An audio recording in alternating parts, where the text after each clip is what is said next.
She walked into that coffee shop thinking she would never find love again because every man she met told her the same thing, that single moms come with too much baggage. But when this stranger overheard her conversation and interrupted with just 3 words, everything changed, and what he said next about his own mother made her realize she had been looking at her situation all wrong. This story will change how you see single mothers forever. Sarah sat alone at the corner table of the busy downtown coffee shop, staring at her phone with tears forming in her eyes.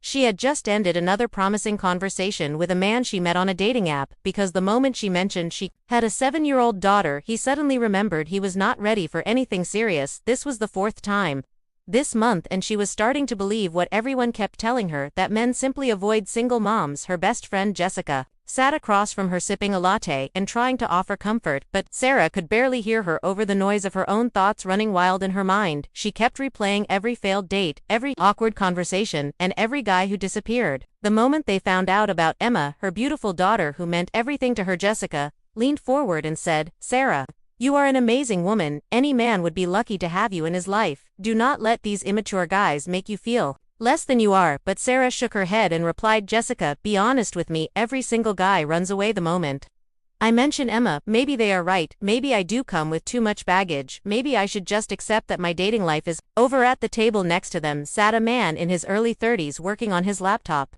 He had been there for over an hour, barely noticing the conversations around him until he heard Sarah mention single moms and baggage. Something about those words made him pause, and he found himself listening more carefully to their conversation. And Sarah continued talking louder now as her frustration grew. "I read it online. I hear it from men themselves. They all say the same thing. Single moms are complicated. Single moms do not have time. Single moms come with baby daddy drama. Single moms are not worth the effort. I am so tired of being judged for being a good mother." The man at the next table closed his laptop. He could not stay silent anymore. Something deep inside him stirred because this conversation hit too close to home. He turned his chair slightly toward their table and cleared his throat. "Excuse me, I am sorry for interrupting, but I could not help overhearing what you just said." Sarah and Jessica both looked at him, surprised by the interruption. Sarah wiped her eyes quickly, feeling embarrassed that a stranger had heard her emotional outburst. "Yes," she said defensively, trying to compose herself. Man had kind eyes and a gentle smile. He said, "I know this is none of my business, but I heard you say that men avoid single moms in cock. I just want you to know that is not true at all. In fact, some of the strongest, most incredible women I have ever known were single mothers, including my own mom." Sarah felt something shift in her chest as she looked at this stranger who spoke with such conviction. There was no pity in his eyes, just genuine respect and understanding. She asked quietly, "Your mom was a single mother?" The man nodded, and his expression softened as memories flooded back. "Yes, she raised me and my 2 sisters completely on her own. My father left when I was 5 years old. He just walked out one day and never came back. My mom worked 2 jobs, sometimes 3, just to keep a roof over our heads and food on the table." He paused for a moment, collecting his thoughts before continuing. "I remember nights when she would come home exhausted from her shift at the diner, and then she would still help me with my homework, make sure my sisters had clean clothes for school, and somehow she always made us feel loved and safe, even when I know she was terrified about paying the bills." Sarah felt tears forming again, but this time they were different. These were not tears of frustration or self-pity. These were tears of recognition, because she saw herself in his story. She knew exactly what those nights felt like. The man went on, "I watched my mother sacrifice everything for us. She gave up her dreams of going back to college. She gave up social activities. She gave up any chance at having her own life because she was too busy making sure we had ours. And you know what happened?" Sarah shook her head, unable to speak. He smiled warmly. "All 3 of us turned out amazing. My older sister is a doctor, my younger sister is a teacher, and I run my own business. We are successful not in spite of having a single mom, but because of her. She taught us about resilience, hard work, unconditional love, and what it means to be strong when life knocks you down."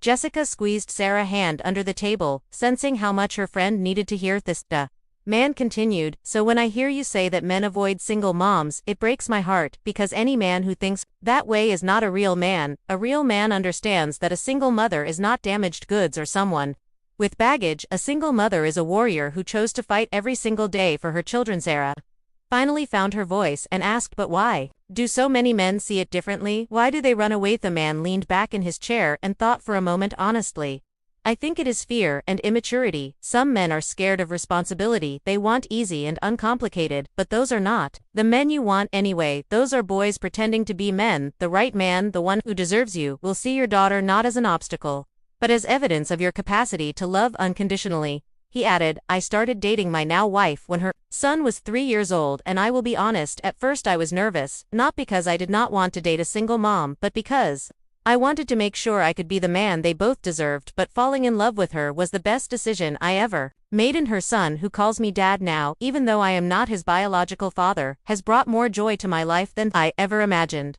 possible. Sarah felt something breaking open inside her. All the walls she had built around her heart, all the beliefs she had adopted about her worth suddenly seemed fragile and questionable. This stranger had just validated everything she had been feeling and struggling with. She asked him, how did your wife handle dating as a single mom? Did she struggle like I am? The man nodded. Absolutely. She told me she went through exactly what you are describing right now. Guys who disappeared, men who made her feel like she was asking for too much, dates that ended badly because they could not handle the fact that she had a child. But she never gave up on herself, and she never let anyone make her feel less than amazing.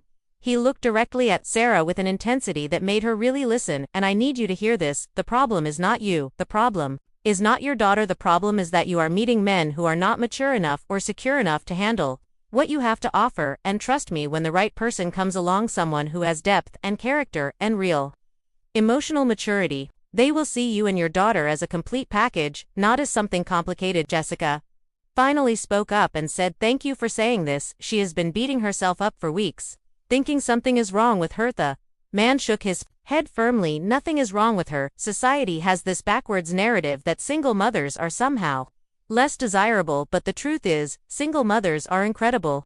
They balance more responsibilities than most people can imagine. They love harder, they work smarter, and they never give up. I have seen it firsthand. Sarah asked, so what should I do? How do I stop feeling like I am never going to find someone? The man smiled and said, first you need to change how you see yourself. You are not a single mom looking for someone to complete you. You are a complete person who happens to be a mother, and if someone wants to join your life, they need to be worthy of both you and your daughter. Stop settling for men who make you feel like you need to apologize for being a parent, he continued. Second, be patient. The right person is worth waiting for. My wife dated for 3 years before we met, and she was about to give up, but she kept believing in herself and her worth, and when we met, everything just clicked because we were both ready for something real. Sarah wiped her eyes and laughed softly.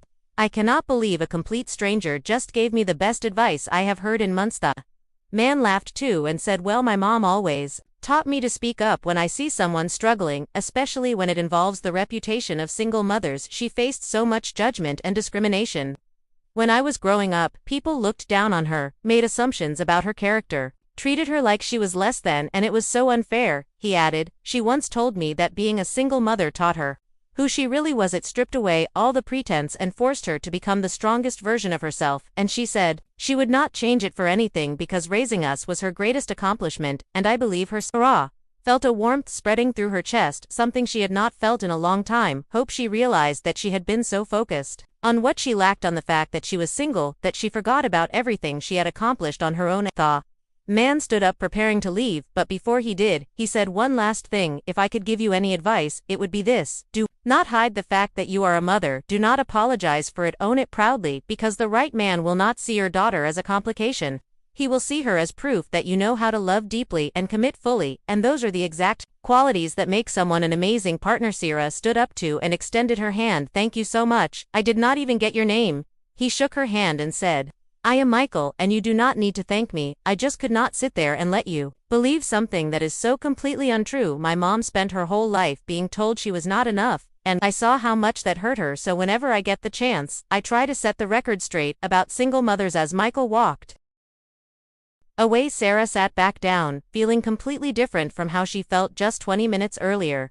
Jessica looked at her and said, that was incredible. Did that really just happen? Sarah nodded slowly, still processing everything. Yes, it did, and I think I really needed to hear that. I have been so focused on trying to make myself more appealing to men that I forgot I am already enough. Emma and we are already a complete family. Anyone who joins us is just a bonus, not a necessity. Smiled widely. That is exactly what I have been trying to tell you. Sarah pulled out her phone and looked at the dating app she had been obsessing over for months. Then she did something unexpected.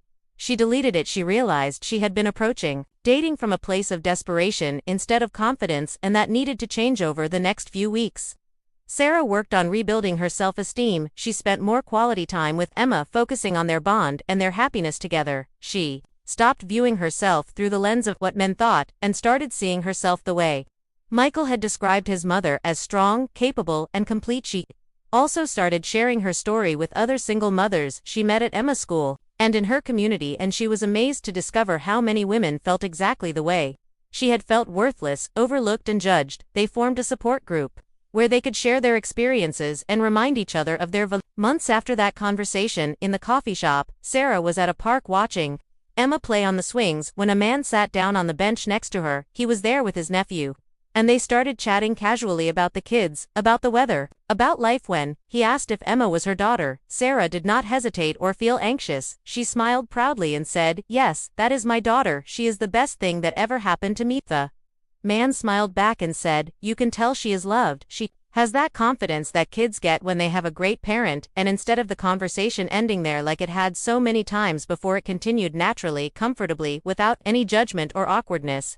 They exchanged numbers, and over the following weeks they went on dates, sometimes just the two of them, sometimes with Emma included, and he never once made Sarah feel like Emma was an inconvenience. He asked about her interests, included her in conversations, and treated both of them with respect and genuine care. Sarah realized that Michael had been absolutely right. The right person did not see Emma as baggage or a complication. He saw her as part of what made Sarah who she was, and he embraced that completely. Later, Sarah ran into Michael at the same coffee shop. She was there with her new boyfriend and Emma, having brunch together. She walked over to his table and said, "Michael, I do not know if you remember me, but you changed my life 6 months ago." Michael looked up and recognition crossed his face. "Of course, I remember you. How are you?" Sarah gestured to her table, where her boyfriend was making Emma laugh. "I am amazing, and I wanted to thank you because what you said that day helped me see myself differently. I stopped looking for validation from men who did not deserve me, and I started valuing myself, and now I found someone who values me too." Michael grin widened. "That is wonderful. I am so happy for you." Sarah added, "And I started a support group for single mothers in our community because I realized so many of us needed to hear what you told me, that we are not less than, we are not damaged. We are strong and worthy, and our children make us better, not worse." Michael's eyes lit up. "That is incredible. My mom would be so proud to hear that." She always believed that single mothers needed to support each other. Sarah asked, "Is she still around? I would love to meet her." Michael's face grew somber. "She passed away 2 years ago, but I carry her lessons with me every day, and whenever I see someone struggling the way she did, I try to help, because she never had enough people standing up for her." Sarah felt tears forming. "I am so sorry, but thank you for honoring her memory by standing up for people like me. You have no idea how much it meant." As Sarah walked back to her table, she felt grateful, not just for Michael's words, but for the journey she had been on. She had gone from feeling worthless and unwanted to understanding her true value, and now she was helping other women do the same. Emma looked up at her and asked, "Mommy, why are you crying?" Sarah smiled and wiped her eyes. "These are happy tears, sweetheart. I am just really grateful for our life." Her boyfriend squeezed her hand, and Emma went back to coloring, completely unaware that her mother had just completed a transformation that started with a stranger words in a coffee shop months ago. Sarah learned that day that sometimes the most powerful moments come from unexpected places, and that one person's willingness to speak truth can change everything. She also learned that being a single mother was not something to apologize for. It was something to be proud of, because it meant she had loved someone more than herself, and there was no greater strength than that.